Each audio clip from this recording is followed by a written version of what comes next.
지난 2018년 살아있는 소의 가죽을 벗겨 큰 무리를 일으켰던 구판 행사에 윤석열 후보 부부가 연관돼 있다는 의혹을 김학균 의원이 제기하셨죠.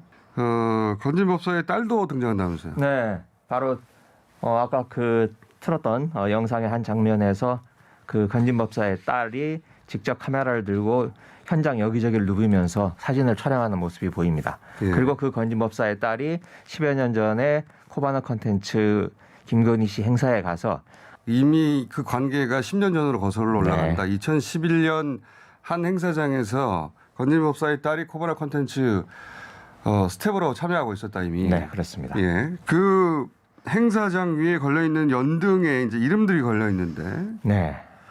거기에 이제 서울중앙지방검찰청 검사장 윤석열 그리고 그 옆에 이제 코바나 컨텐츠 대표 김건희 이름이 적혀 있다는 거죠. 네.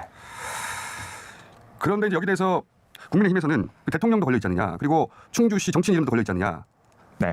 일단 이런 행사, 특히 이게 국태 민환을 기원하는 행사인데요. 이런 행사의 경우에 되게 좀 자기들이 있어 보이는 행사다, 유력 인사들이 축하를 해준 행사다라고 하는 것을 과시하기 위해서 대통령 이름을 도용하는 거죠. 도용하는 경우가 왕왕 있다고 합니다. 그러나 제가 확인해본 결과 청와대에서는 이런 연등을 보내는 것 자체가 4월 초파일 부처님 오신 날 외에는 일체 보낸 적이 없다라는 거고요. 충북지사께서도 자기는 보낸 적 없다라고 이미 밝히셨습니다. 단지 여기에 충주시장과 충주의원이 있는데 그건 여기가 이 행사가 충주에서 벌어졌기 때문에 지역의 유력 정치인들에게 등을 받는 것은 그건 너무 자연스럽고 흔한 일이라고 생각합니다. 그래서 하지만 서울검사장인 윤석열 그리고 코바나 컨텐츠에 있는 김건희 씨가 이 충주에 이런 참혹한 행사를 하는데 무슨 관련이 있겠습니까? 아무런 관련이 없는데 이렇게 등을 단다. 그건 잘 납득이 안 되는 거죠. 설득이 안 되는 거죠. 뭐 윤석열 총장이 아주 10년 인사라 대통령을 그냥 걸었다 이렇게 이해하려고 해도 코바나 컨텐츠 대표 이름이 여기 걸리는 건 정말 납득이 안 되는 대목인데. 네, 그렇습니다. 그런데 여기서 끝나는 게 아니라 이제 최근에 노컷 뉴스가 보도했던 윤석열 검찰이 가죽이 수사한 거 아니냐 쪼개기 수사에서 하는 이현동 전 국세청장 여기 등장하더라고요. 네, 이현동 전 국세청장이 국정으로부터 돈을 받아서 김대중 대통령 죽이기에 나선 혐의로 수사를 받고 기소가 됐었습니다. 그런데 참 희한하게도 똑같은 일을 했는데도 다른 분들은 다 이미 유죄를 받았어요. 그런데 이 이현동 전 국세청장만 최근에 무죄를 받고 풀려났습니다. 그런데 이 무죄를 내릴 때 대법원이 뭐라고 설명을 했냐면 이건 우리도 어쩔 수 없다. 검찰이 분리기소, 아까 쪼개기 기소라고 말씀하셨는데 쪼개기 기소를 했기 때문에 우리는 이렇게 판단할 수밖에 없다라고 그 책임을 검찰에게 넘겼습니다. 이때 검찰이 서울중앙지검장이 윤석열이었습니다. 그리고 바로 차장이 한동훈이었고요. 이 분리기소, 쪼개기 기소라는 것은 같은 범행을 저질렀을 때 공범들이 있잖아요. 그러면 공범들을 한꺼번에 재판에 넘기는 게 당연한 일인데 이현동만 따로 떼내서 별도의 재판을 받을 수 있도록 기소를 한 겁니다. 그러다 보니 다른 공범과의 연관성, 연루성을 훨씬 더 약하게 가져가면서 재판에서 유리한 결과를 가져올 수 있는 그런 기소를 한 거죠. 그래서 이 사람을 발의한 거 아닌가라고 생각을 했는데 아니나 다를까 김건희 씨가 연관되어 있는 건진 그리고 건진이 만든 복지재단에 이 이현동 씨가 이사장으로 가서 자기가 데리고 있었던 자기 부하들을 다 지방국세청 청장들이죠. 불러들여서 이 재단에 이사로 참여시키고 돈을 내도록 만듭니다. 또 자기가 국세청장으로 있으면서 뒤를 봐주지 않았을까라고 추정할 수 있는 업체들이 또 이 재단에 돈을 내는 겁니다. 그래서 소는 살아있는 소를 껍질을 벗겼다고 해서 무리를 일으키는 것이고 네, 돼지도 따로 있었어요. 네, 돼지도 지금 껍질을 벗기고 삼지창 위에다가 꽂아 놓고 또 다른 돼지는 자기가 어깨에 메고 잡두를 타는 분이 있습니다. 이분 이름이 태산 이종일이라고 하는 분인데 이제 지금까지 나왔던 건진법사하고 다른 분이네요. 건진법사와 친형제라고 하는 정도로 가까운 사람입니다. 그러니까 이날 행사에 속껍질을 벗기고 돼지 사체를 늘어놓고 하는 일을 실무로 집행한 사람이라고 할 수 있죠. 또 다른 무속인. 네, 또 다른 무속인입니다. 이 태산 이종이라고 하는 분이 그 행사만 참여한 게 아니고 2016년도에 김건희 씨가 주최한 르꼬르비지아전이라고 하는 행사에 참석을 해서 축사까지 합니다. 네, 그래서 또 다른 무속인이 또 다른 김건희 씨 주최 행사에 어디서 열렸던 겁니까? 이게 르꼬르비지아전인데요. 세종문화회관이었는지 예술의 전당인지 예술의 전당이었던 네, 두 군데 중에 하나였을 겁니다. 그런데 건진법사만 쭉 나왔는데 지금 이제 새로 그 소의 껍질을 이제 벗기고 하여튼 그날의 무속 행사를 집도한 집도한 거죠. 집도한 그 또 다른 무속인이 코바나 컨텐츠 행사에 축사하는 영상이 있어요. 영상이 있습니까? 이 사진인데요. 제가 여기 이 사진을 보면 그 이종일 씨가 아까 제가 말씀하신 무속인 국민의힘에서는 그 르코르비지에 저는 외국인만 축사를 했다고 하는데 아닙니까? 네. 그러면 제가 여기 나온 지금 연단에 서서 군중들을 참석자들을 향해서 지금 발언을 하고 있지 않습니까? 그러네요. 네. 그러면 제가 이 사진을 합성을 했다는 건지 아니면 연단이 서기는 했는데 이건 말을 안 축사가 했다. 아니고 그냥 축원이다 이런 말인 건지 그렇군요. 또 다른 또 무속인이 있네요. 네, 사진과 영상을 공개했는데도 그냥 아니다 모른다로 그냥 일관되게 계속 부인을 하고 있을 뿐입니다. 국민의힘은요. 자, 그 외에 정치인으로 지금 무속인들 말씀하셨는데 이제 전 국세청장 윤석열 후보의 가까운 정치인 중에 그날 행사 이름이 등장하는 분이 또 있나요? 네, 윤한홍 현 의원이시죠. 윤한홍 의원이 이 연등의 정치인으로서는 거의 유일하게 이름을 올렸습니다. 그분도 이제 충주 정치인은 아니죠? 네, 저 지금 창원인가요? 네. 마산인가 그쪽에 지금 지역구를 두고 있는 의원이신데 이분이 바로 윤핵관이라고 불리는 대표적인 의원 중에 한 분이죠. 그리고 특히 건진이 페이스북을 하는데 거의 하지 않습니다만은 페이스북에 몇 명의 친구가 있어요. 뭐 10여 명밖에 안 되는 친구인데 그중에 이 윤한홍 의원과 친구 맺기를 한 걸 저희들이 확인했습니다. 아, 그러니까 건진법사의 페이스북에 네. 건진법사가 친구 맺기 한 10여 명 중에 네. 윤한홍 의원이 들어가 있어요. 네, 정치인은 거의 유일합니다. 그래서 그런 얘기가 나왔었나요? 이준석 대표가 윤핵관 논란 있을 때 윤한홍 의원 관련 발언을 한 적이 있죠. 네, 딱 윤한홍 의원이라고 이름을 적시하지는 않았던 것 같은데 하여튼 윤핵관과 이 건진과의 관계에 대해서 의문을 제기를 했었죠. 그리고 다른 뭐 주변에 아는 분들이 이 건진법사 쪽 사람들이 김건희 씨를 숙주로 이 캠프 선대위에 또아리를 들고 있다라고 비판을 받았었습니다. 윤석열 후보 측에서는 건진법사 논란이 처음 등장했을 때부터 알지 못하는 사람이다라는 입장을 유지하고 있거든요. 네, 근데 그저 우연히 뭐 들렸다라든지 많은 사람들이 참석한 가운데 누군지도 모르는 사람이 왔을 뿐이다. 계속 이렇게 이야기를 하고 있는데 지금 이게 한두 번이 아니지 않습니까? 여러 차례에 걸쳐서 건진이 김건희 주변에 등장하고 또 직접 같은 공간에서 같이 만나는 사진도 있고 하는데도 계속 부인으로 발뺌으로 일관하고 있는 겁니다. 혹시 여기서 더 추가적으로 관련 내용이 나올 게 있습니까? 저기 미리 섭외해 두려고 그러는 건데. 네, 뭐 여기서 그치지 않고 조금 더 신천지하고의 관계가 혹시 있나요? 왜냐하면 신천지가 계속 연관돼서 나와서. 네, 일단 건진이 이만희 구속 압수수색에 대해서 건드리지 말아라, 손에 피 묻히지 말아라. 그 그 세계일보 사람도 보던데. 예. 또 다른 영매이다고 지난 1월에 세계일보에서 보도했는데 그게 단순히 아무런 관계가 없는 상태에서 그렇게 말한 게 아니고 일정 정도 신천지 이만희 씨와 건진이 관계가 있는 것으로 지금 보입니다. 제가 몇 가지 정황 증거들을 지금 수집하고 있는 중인데요. 그때 그럼 다시 네, 모시도록 언제 한번. 하겠습니다. 네, 김의겸 의원이었습니다. 감사합니다. 네, 고맙습니다. 제 14일 윤석열 후보가 발표한 사법 공약 그중에 이제 검찰 관련 내용이 있습니다. 법무부 장관의 수사 지휘권을 폐지하겠다 해서 시작되는 검찰 출신 전 법무부 사법 개혁위원회 오선희 변호사님 모셨습니다. 안녕하십니까? 안녕하세요. 네. 오선입니다. 몇 기시죠? 저 37기입니다. 그러면 2000년대 후반에 2008년에 2008년에. 인간이세요. 네. 어디 계셨습니까? 저 의정부, 여주, 인천, 서울 서부 이렇게 있었어요. 좋은 데 계셨군요. 네. 자. 한강 이남으로 내려갔다는. 그러니까요. 네. 엘리트 검사셨는데 부임지만 보면. 네. 자, 그런데 이제 법무부 사법개혁위원회에 계셨습니다. 그리고 네. 지금 변호사시고 윤석열 후보가 이제 공약을 냈습니다. 검찰 관련해서. 그쵸. 네, 법무부 장관 수사지를 받지 않도록 하겠다. 그리고 네. 예산도 따로, 인사도 따로. 네. 그러니까 그리고 민정수석도 없앤다고 하니까 그렇죠. 그야말로 어떤 누구도 정부에서 검찰에 통제권을 발휘할 루트가 없어지는 거죠. 전혀 없어지는 거죠. 완전히 사라지는 네. 거죠. 이런 검찰이 세계에 있나요? 검찰뿐만 아니라 이런 공무원 조직이 세계에 있을까요? 사실 세계 평면적으로도 그런데 역사적으로도 없는 것 같아요. 역사적으로. 예, 헌정사상 뭐 최고의 힘을 가진 권력기관을 만들겠다 이렇게밖에 해석이 되지 않더라고요. 그러니까요. 네. 그러니까 지금 현재 기준으로 수평적으로 공시적이라고 하죠. 네, 동시적으로 봐도 공시적으로 전 세계를 봐도 없지만 아니 상식적으로 생각해서 세금을 받는 공무원인데 네. 어떤 통제도 받지 않는 조직의 탄생 이런 게 없잖아요. 없죠. 그러니까 이게 이제 우리 역사적으로도 그렇고 세계적으로도 그렇고 권력기관이니까 사실은 어떤 힘의 조절과 균형들이 필요하고 예. 이제 우리가 역사적으로 비대한 검찰 때문에 문제가 있었던 과거 역사 경험 때문에 만들어진 제도들이 있는 거고요. 그래서 검찰의 정치적 독립성 그리고 중립성 이 두 가지 균형추를 어떻게 맞출 것인가 그렇죠. 했던 게 지난 몇 년간 문재인 정부의 고민이었던 거잖아요. 예. 근데 그거를 완전히 뒤집어 엎어서 검사가 하면 뭐든지 잘할 수 있어 이런 얘기를 하고 싶은 것 같고 제가 검찰에 있을 때부터 되게 고민인 게 검사들은 왜 우리가 독수리 오영제라고 생각을 하나?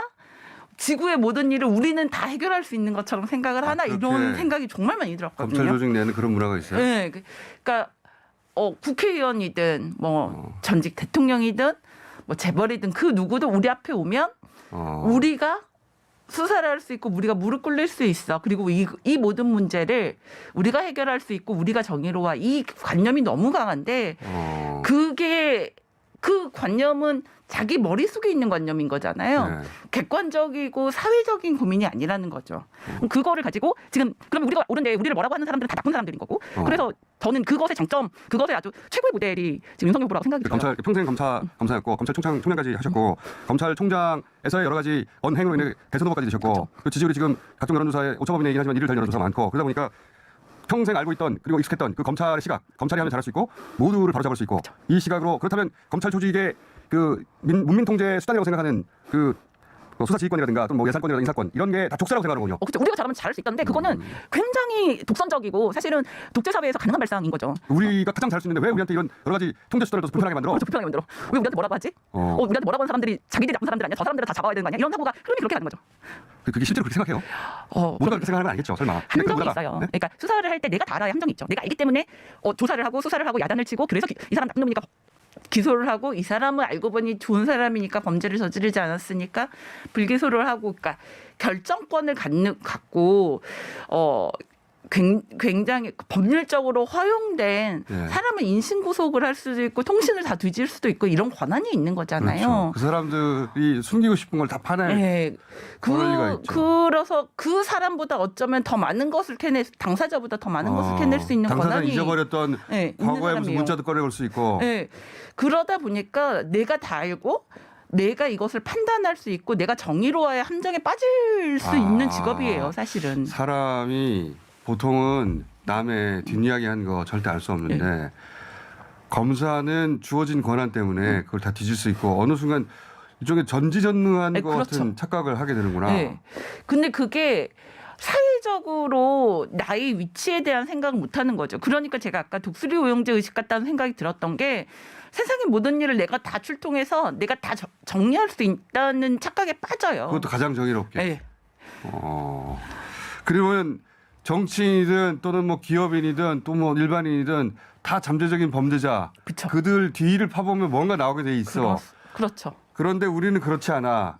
우리는 공부도 잘했고 어려운 시험도 통과했고 그런 사람들끼리 딱 모여서 우리가 사회 문제들 다 처리해 줄게. 네. 그런데 중간중간에 수사 지휘권이라든가 뭐 인사라든가 막 예산이라든가 우리를 옥죄는 수단들이 있으니까 다 털어버려야 돼. 그렇죠. 이렇게 연결되는 겁니까? 네.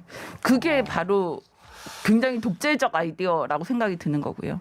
그 이제 검사를 하셨고 7년 검사를 한 다음에 나와서 지금 이제 변호사가 되셔서 세상 바깥에서 바라보는 그런 시각이 얼마나 위험한지는 이제 거꾸로 아실 거 아니에요. 굉장히 위험하죠. 그러니까 그 함정에 대한 고민이 정말 무서웠고 사실은 그리고 이제 얼마 전에 엊그제 왜 윤석열 후보가 홍준표 의원한테 이렇게 유세 과정에서 형님 이러잖아요. 예.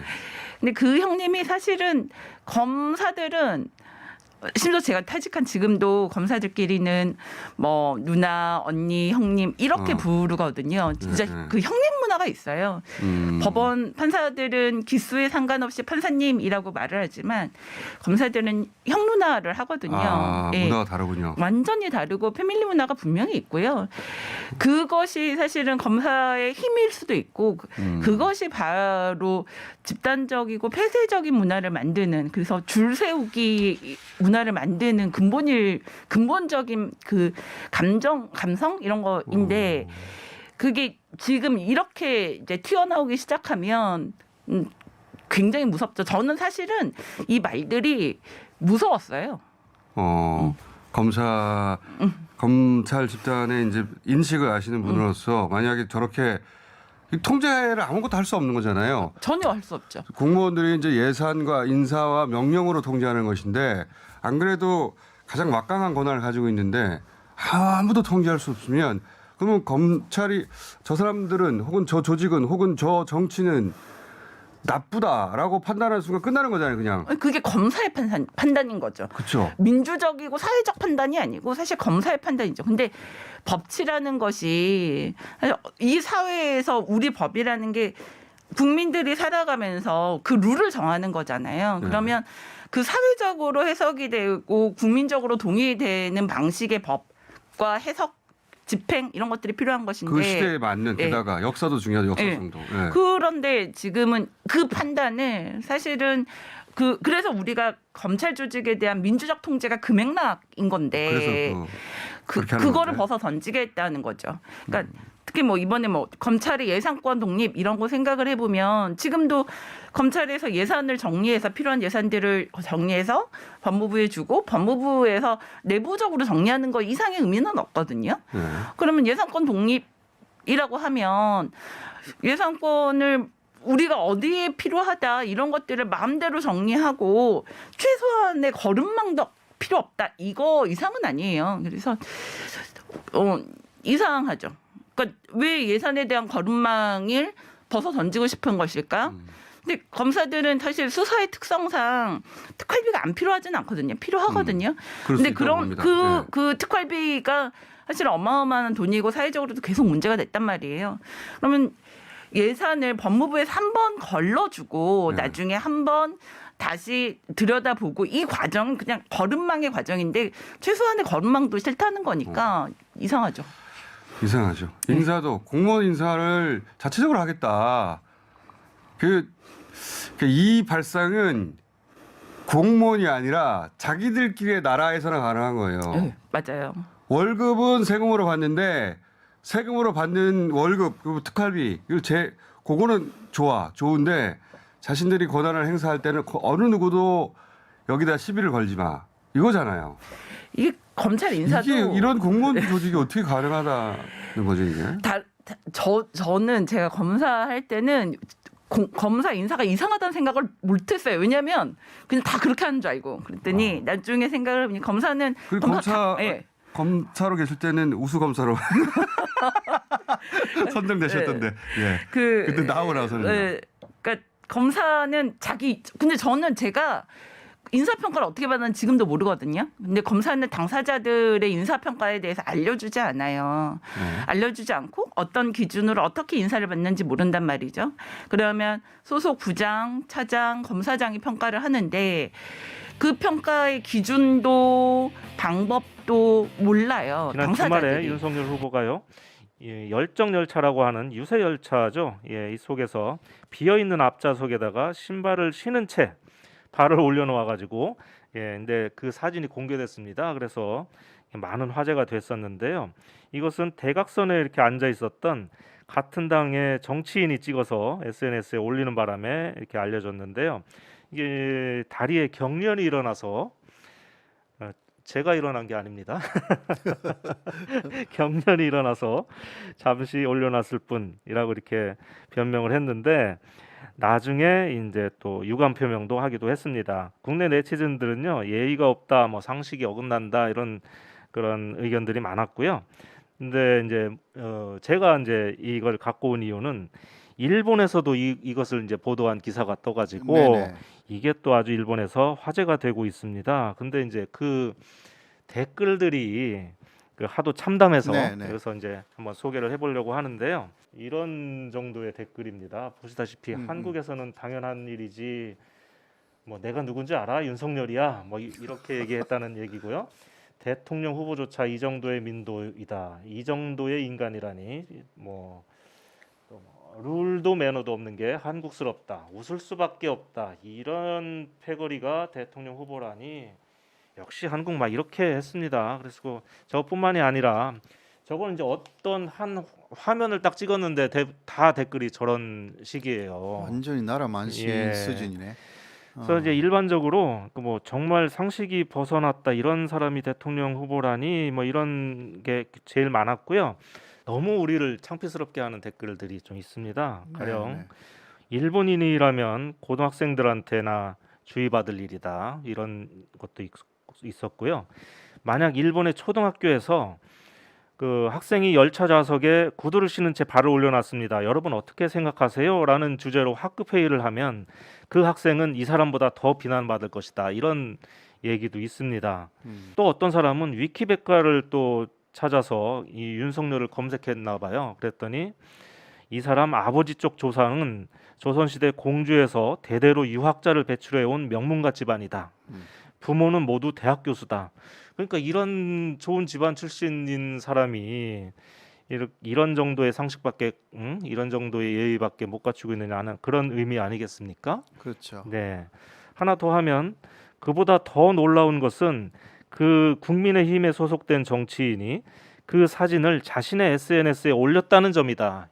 이건 이제 이걸 올린 사람이 아까도 말씀드렸듯이 윤석열 후보의 발 옆에 앉아있던 사람 아닙니까? 그러니까 그런 사람도 전혀 문제 의식을 못 느꼈다는 얘기죠. 그 국회의원의 이름이 뭐였죠? 이상일 전 이상일 의원입니다. 전 의원이세요? 예, 현직은 아니고요. 아, 현지가 아니고요. 네. 그래서 제가 그것을 봤을 때 그분이 왜 이것을 올렸을까? 약간 의문이 좀 들었거든요. 예. 혹시 윤석열 씨하고 좀 대립하고 있나? X맨이라고요? 왜냐면 한국 사람 생각해도 예. 이거는 좋은 매너는 아니잖아요, 절대. 그렇죠. 그리고 제가 이상일 전 의원의 그 위치에 앉아 있고 예. 어떤 사람이 제 옆에 좌석에 그런 식으로 다리를 올렸다. 예. 그러면 상당히 불쾌하다고 느낄 거예요.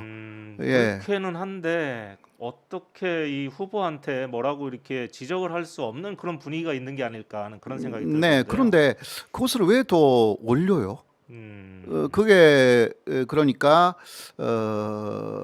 아무 생각이 없이 올렸는지 혹은 그 보좌진이 올렸는지 예. 그러면 보좌진이 올렸을 때 그거 이게 문제가 될 거 아닙니까라고 이야기를 해야 될 건데 그 보좌진도 윤석열 후보에 대해서 뭔가 제가 이상하게 듣기로는 네. 이상일 의원 본인이 올렸다고 제가 들었는데 본인이 올렸어요. 네. 이게 지지율을 떨어뜨리려고 작정했나?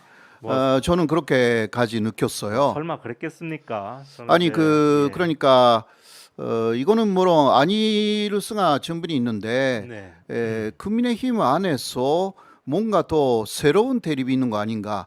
거기 또 이준석 대표가 앉아 있었던 자리래요. 예. 잠깐 이준석 대표가 다른데 간 예. 사이에 그렇게 그렇게 해명했습니다.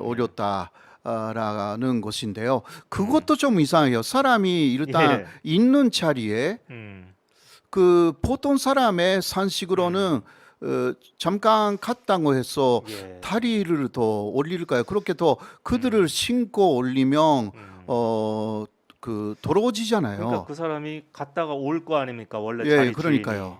주인이. 네네네네.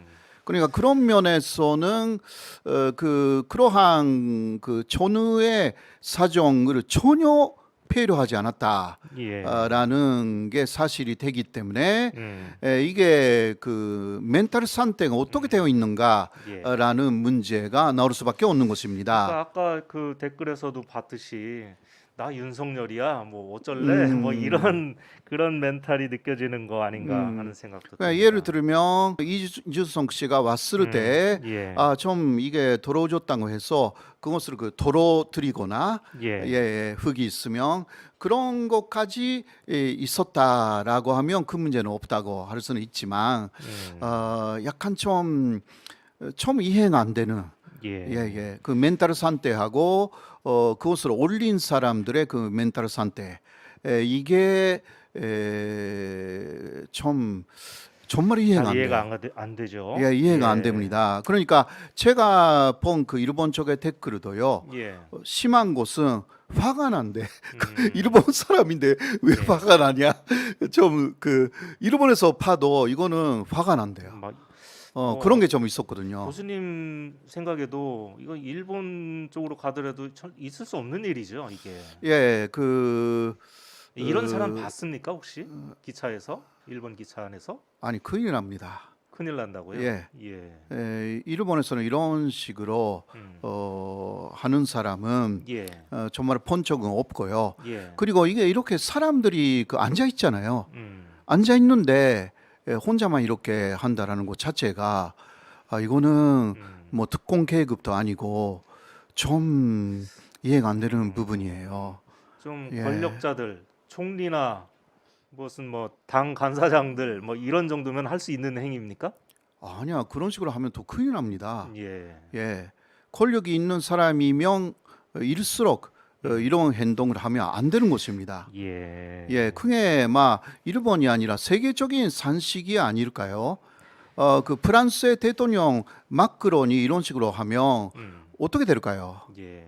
그리고 그 바이든이 이런 식으로 하면 그 미국 사회가 아마 뒤집어질 거예요.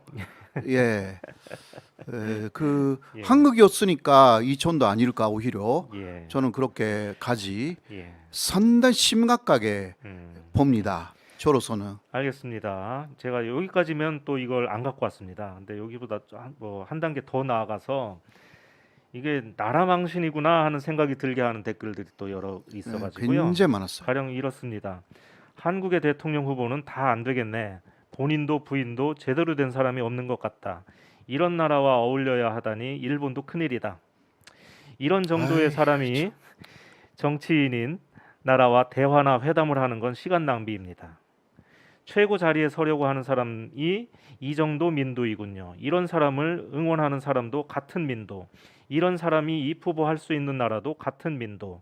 뭐 일본도 큰 차이는 없지만 이런 정도 이렇게 돼 있는데 제가요 원래 이제 이 야후 재팬이라는 사이트가 완전 혐한 사이트 그쵸. 아닙니까? 댓글을 보면 완전히 예. 혐한으로 뒤덮여 있는데 뭐 한국이랑 대화나 뭐 회담을 하는 건 시간 낭비다라든지 뭐 한국과 단교해야 된다. 네, 뭐 이런 그런 것도 있죠. 예, 예. 이런 댓글을 보면 아니 뭐 또 올라왔네. 뭐 이렇게 하고서 그냥 넘어가는데 이번에는 그냥 그런데 쥐구멍이라도 찾고 싶은 그런 심정이 들었습니다. 네. 야, 아무튼간에 그 하나의 행동이 그 사람을 보여주기 때문에요. 정말 그 손자르해야 되고 높은 자리에 올라간 사람이 일수록 자신을 손자르해야 되고. 그렇습니다. 저희가 한 3, 4년 전에 땅콩 회항 사건이 있었잖아요. 예, 맞아요. 대한항공기를 갖다가 네, 그 사주 따님이 네, 그 막 되돌린 사건인데 뭐 이제 직원이 그 서비스를 잘못했다고 그때 야후 재팬 댓글이 또 이런 식이었거든요. 네. 그때 이후로 이렇게 창피했던 것은 이번에 또 처음인 것 같습니다. 네, 네. 예. 왜 그런 말 있잖아요. 그 왜 잘못은 저 사람들이 했는데 그 부끄러움은 내 몫이냐 뭐 이런 말도 있는데 이게 딱 거기에 딱 맞는 말인 것 같습니다. 네. 그 토론회도 뭐 그 3시간 4시간 하면 뭔가 태도가 나올 것 같네요. 예. 예. 피곤하다고 해가지고. 예.